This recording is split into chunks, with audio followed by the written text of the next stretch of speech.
Today we will be solving two more problems. One is related to forced RC circuit and the other is related to forced RL circuit. The first problem is related to forced RC circuit. This is problem 7.50 from Alexander.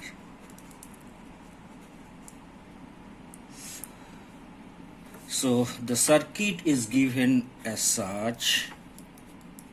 There is a 30 milliampere current source and there is a switch which is closed at time t equal to 0. The circuit comprises a resistor R1. The value of this resistor is 1 kilo ohm. Another resistor R2, its value is also 1 kilo ohm. There is a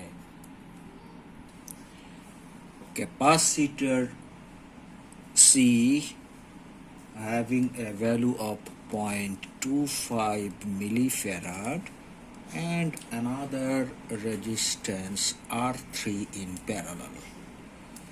The value of R3 is equal to 2 kilo ohm.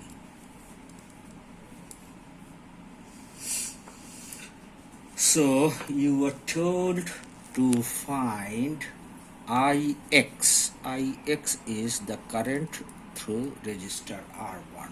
You are told to find Ix. Ix equal to what? You are told to find this Ix at time t is greater than 0. Let us consider that the voltage across this capacitor is Vt. So, for the capacitor voltage,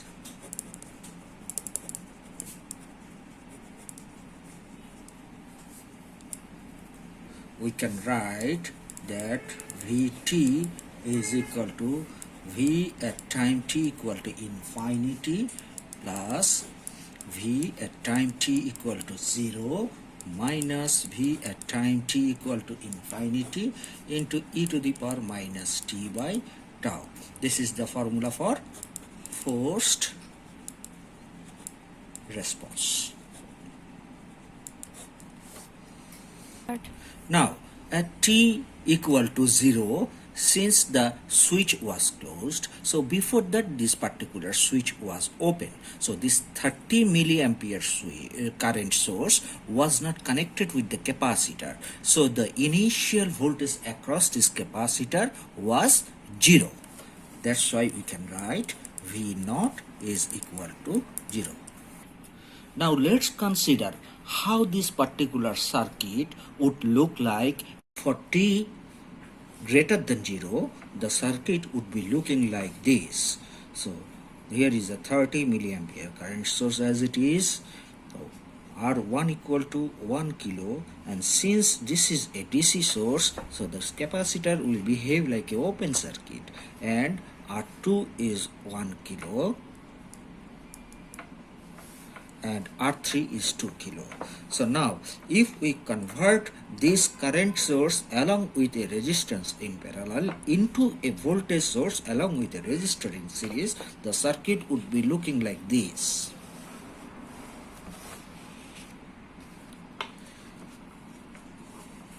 So 1 kilo resistance, 30 milliampere current source, so 30 milliampere into 1 kilo, it gives you 30 volt, and this particular resistor, it is coming into series.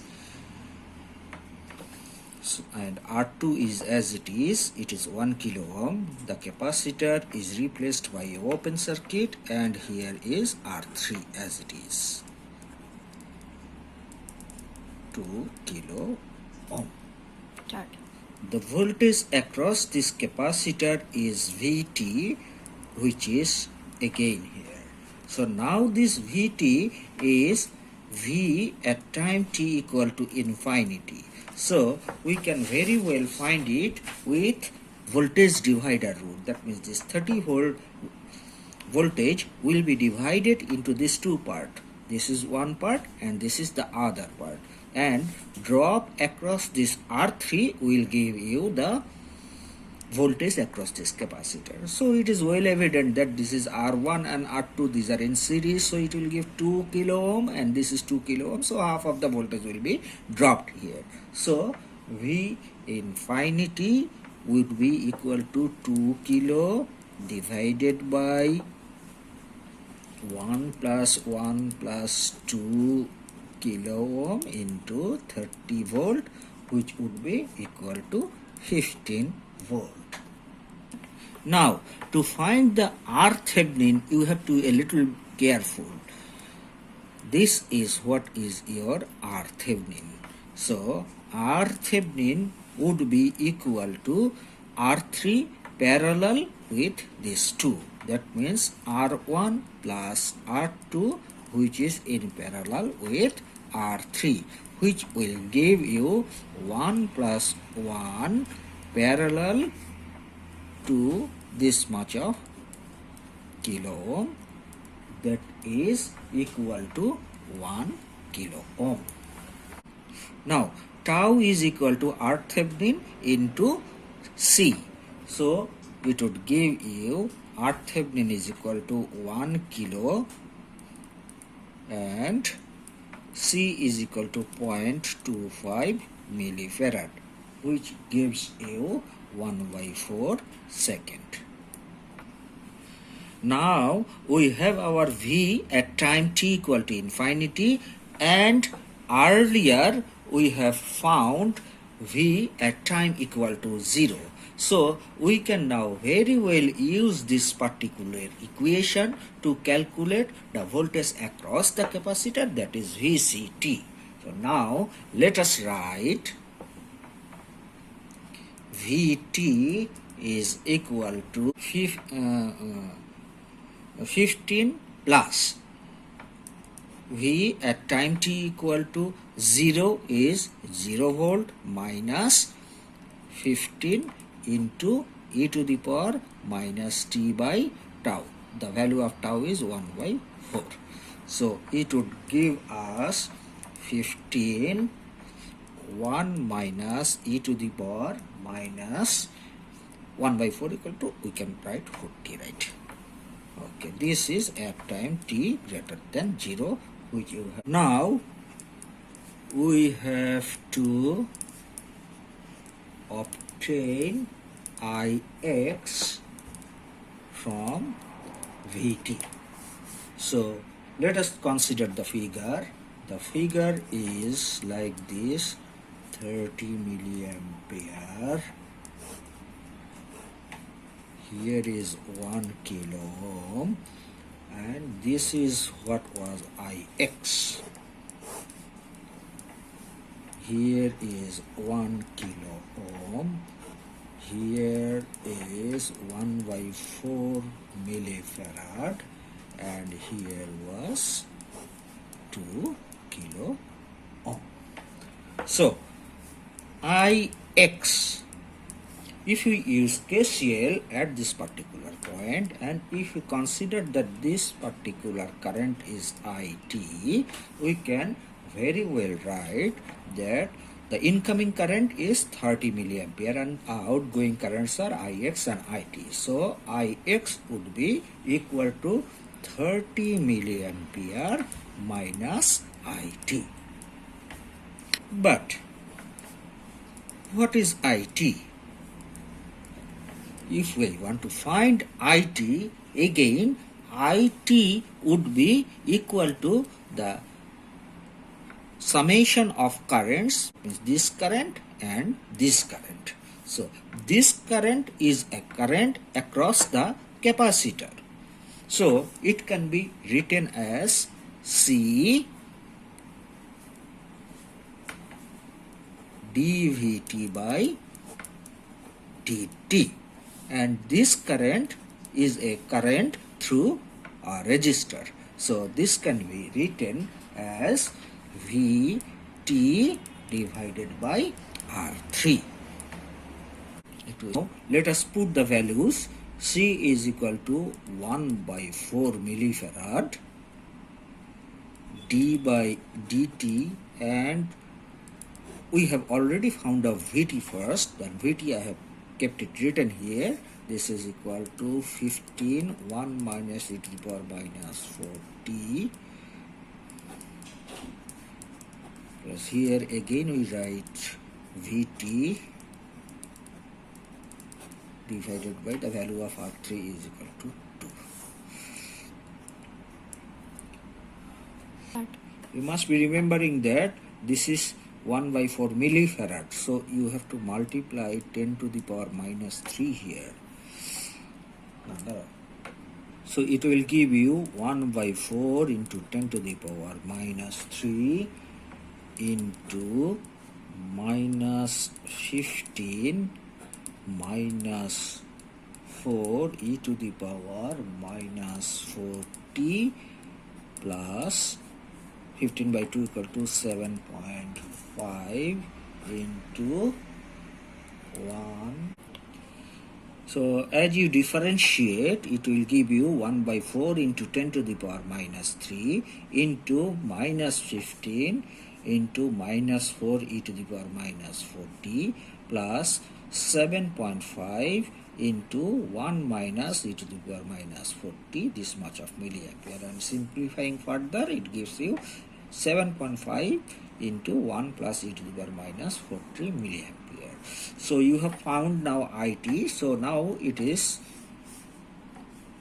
easy to find IX. So IX would be equal to 30 minus 7.5 into 1 plus e to the power minus 4t, which is equal to 30 minus 7.5 minus 7.5 into e to the power minus 4t equal to 7.5 into 3 minus e to the power minus 40, this much of milliampere at time t equal to greater than 0. So this is what is your answer. Next problem is problem number 7.57 from Alexander, and this problem is related to a first RL circuit. The circuit is 10 ampere, 6 ohm. Here is a switch which is closed at time t equal to 0.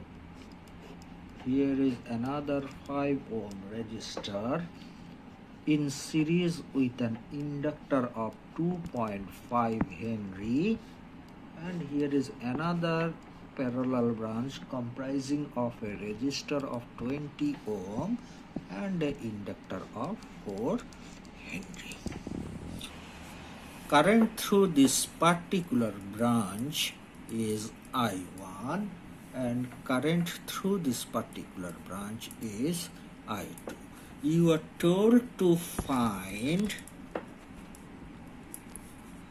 I1t and I2t for time t is greater than 0.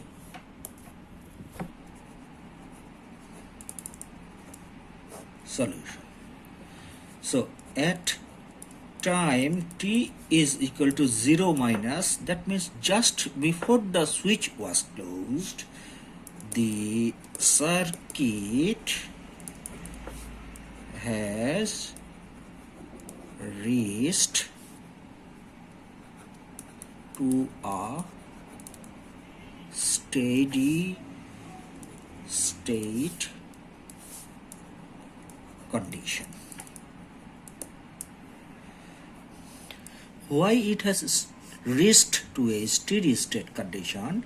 Because once the switch was open, at that time this 10 ampere DC current source was connected to these two inductors, and these two inductors would behave like a short circuit to this particular DC source. So how this particular circuit would be looking like before this particular switch was closed? Let's draw the circuit.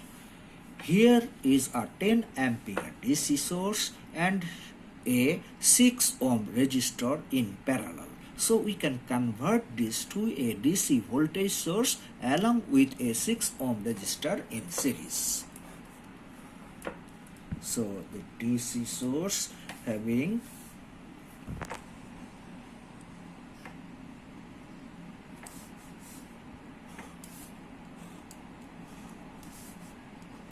this is the 6 ohm resistor,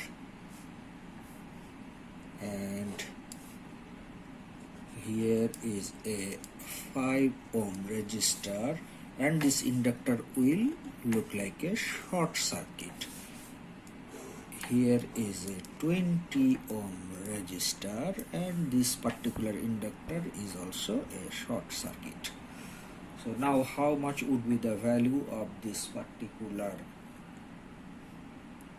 DC source? It would be 60 volt. So 10 ampere into 6 ohm, 6 into 10 equal to 60 volt. So this current would have been I1, this is I2, and this is I. So R equivalent would be equal to 6 plus 5 parallel 20, this much of ohm. If we calculate it, 6 plus 5 into 20 divided by 25 ohm, which will give us 6 plus 4 ohm equal to 10 ohm. Now current I is equal to 60 volt divided by 10 ohm equal to 6 ampere. Now applying current divider rule, you can very well find out I1, which is be equal to 20 divided by 5 plus 20 into 6 ampere, and I2 would be equal to 5 divided by 5 plus 20 into 6 ampere. This comes 20 by 25 into 6, that means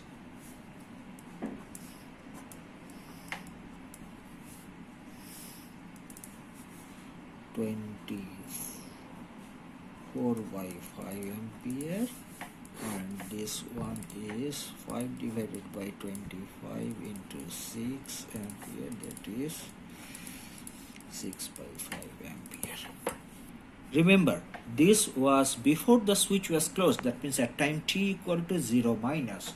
So we can write that this is what is the initial condition. I at time t equal to 0 equal I1 at time t equal to 0 equal to 24 by 5 ampere, and I2 at time t equal to 0 equal to 6 by 5 ampere. For time t is greater than 0, this switch is closed. So this portion of the circuit is short circuited, and it is a source free RL circuit. So the circuit will look like this. This switch is closed. So there is a 5 ohm resistor and the inductor in series, which is 2.5 Henry, and there is the other branch. This is 20 ohm, and here it is 4 Henry. So this is what is your I1, and this is I2. So now it is evident that these two inductor, they had been energized so far. Now since it is a source free RL circuit, they will try to dissipate through these resistors. So we can write that I1t would be equal to I1 at 0 e to the power minus t by tau 1, and I2t would be equal to I2 at 0 into e to the power t by tau 2. How much is now this tau 1? Tau 1 is equal to L1 by R1. So L1 here is 2.5 Henry and R1 is 5 ohm.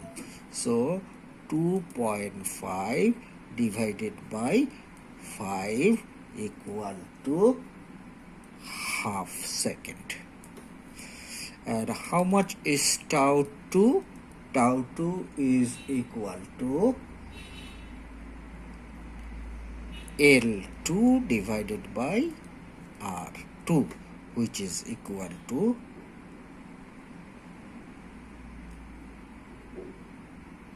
4 Henry divided by 20 ohm. That means 1 by 5 second. Therefore, we can write down I1t equal to I1 at time t equal to 0 was 24 by 5. So 24 by 5 e to the power minus t by tau 1. That means twice t, since tau 1 is equal to half second. And I2t is equal to I2 at time t equal to 0, 6 by 5. So 6 by 5 into e to the power, it was 1 by 5 seconds. So minus 5t. So these two results would be described in a much correct form if you multiply ut with this one and this much of ampere. This is one. If you multiply ut with this particular result, it will be. So this is what is the result, I1 and I2 and